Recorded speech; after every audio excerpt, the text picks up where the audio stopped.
Hi, I'm the Reverend Dr. John Griffiths, and look, I just love the Bible. I'm really passionate about it, and I'm passionate about teaching other people about the Bible and how to get the most out of each passage and each story about Jesus. Look, in this video, I want to give you 3 interpretive keys about how to get the most out of John's Gospel. Look, if I was sitting next to you and I had an hour of your time, and we had the Gospel of John open, what are the things that I would be pointing out to you? What are the essential keys for understanding John's Gospel? Well, look, I've distilled them into 3 elements. Now, the first one is that the prologue introduces the key themes in the Gospel of John. Now, John's Gospel is very different from every other Gospel. There's no genealogy, there's no infancy narratives, there's no stories about Jesus' youth, there's no baptism narrative, there's no wilderness testing in the Gospel of John. Rather, what we have is almost this cosmic perspective about who Jesus is. We have these incredible 18 verses in chapter 1, which is describing Jesus from a cosmic and almost eternal perspective. Now, it's not just a really cool introduction, but rather this prologue, these 18 verses, are actually outlining the major themes in John's Gospel, right? So these themes include life, light and darkness, word, God, testify or witness, seeing, believing, children of God, dwelling, glory, grace and truth. We see all of these themes introduced in these 18 verses. Now, what we're meant to see is that these themes aren't just mentioned and they're not referenced in the rest of the gospel. Rather, they're mentioned here and they're meant to ding a bell in your ear every time you then see them in the rest of the gospel. Indeed, you can choose one of these themes and then read the rest of the gospel in light of this one theme. Let me give you one example of this. This theme of light and darkness. In the prologue, it says that Jesus is the light of the world. Right, Jesus is the light. Now, what's really interesting is that then when we begin to read the narrative, light and darkness are found throughout this gospel. For example, it says that Nicodemus comes to meet Jesus at night. Nicodemus comes and meets Jesus in darkness. Now, what's fascinating is that Nicodemus doesn't repent, and Nicodemus doesn't really seem to understand Jesus' message. It's almost as if Nicodemus meeting Jesus at night is symbolic of Nicodemus's own spiritual state. Now, the very next story is the story of the woman at the well. And it says that Jesus met this woman at the well at noon, where the sun is the highest in the sky. So we have this story of someone meeting Jesus at night and not understanding, and then a woman coming to meet Jesus during the middle of the day, and she understands. She goes back and she testifies to a town, and they come and they believe Jesus. So it's almost as if this theme of night and day, light and darkness, actually helps us understand the state of these 2 people, Nicodemus and the woman at the well. Jesus then in John 8 says, "I am the light of the world." And there's other references here to Jesus's hour has not yet come. And so this theme then continues throughout John's Gospel. And there's one final moment where light and darkness actually help us understand the story a little bit better. When Jesus is eating his final meals with his disciples, it says that Judas is getting ready to go out and betray Jesus. And Jesus turns to Judas and says, "Go and do what you must do." And it says, Judas leaves, and then there's this little phrase, "and it was night." Now, you might think, oh, this is just a general sort of statement about when Judas left.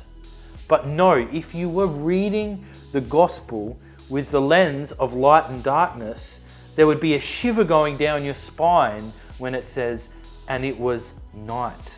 because you realize that only evil and only corruption and only unbelief happen in darkness. So Judas going and portraying Jesus at night is actually highly symbolic for John's gospel. So we've noted these themes that are found in the prologue that flow then throughout the rest of the gospel. Now, John's gospel is then divided into two main books, the books of signs and the book of glory. So what we notice about the book of signs is that it has a circular geography.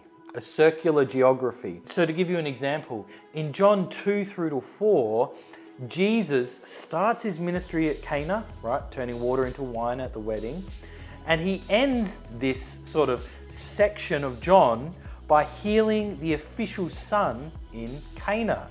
So we have this mini section where Jesus starts in Cana, goes out and comes back to Cana.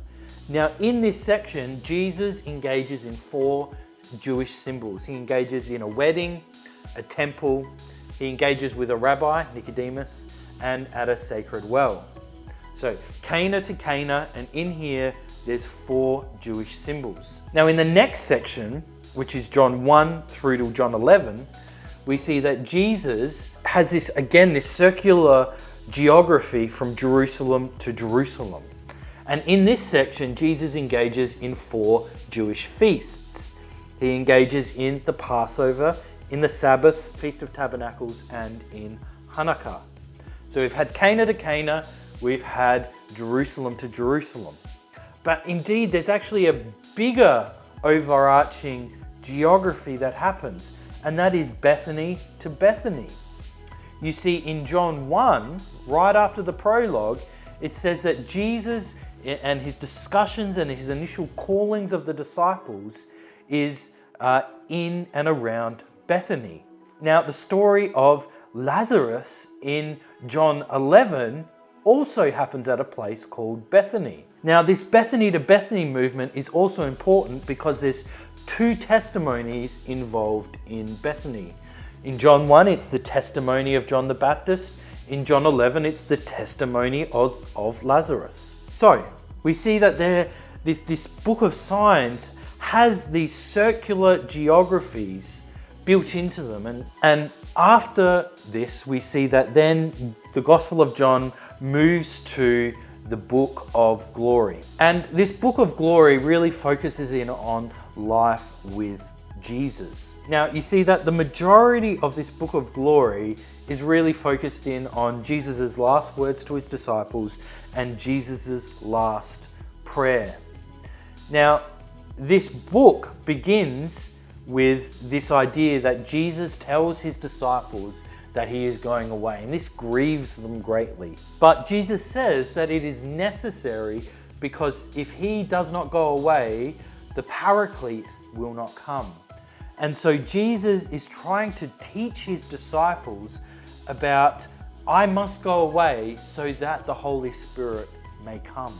And it's not just important that the Spirit comes, but the Spirit is the one that will lead people into this sort of divine love between the Father and the Son. And Jesus says that the same love that the Father and the Son share will then be extended to believers. So there are these 2 new themes that crop up in this book of glory. The first is the sending of the Spirit.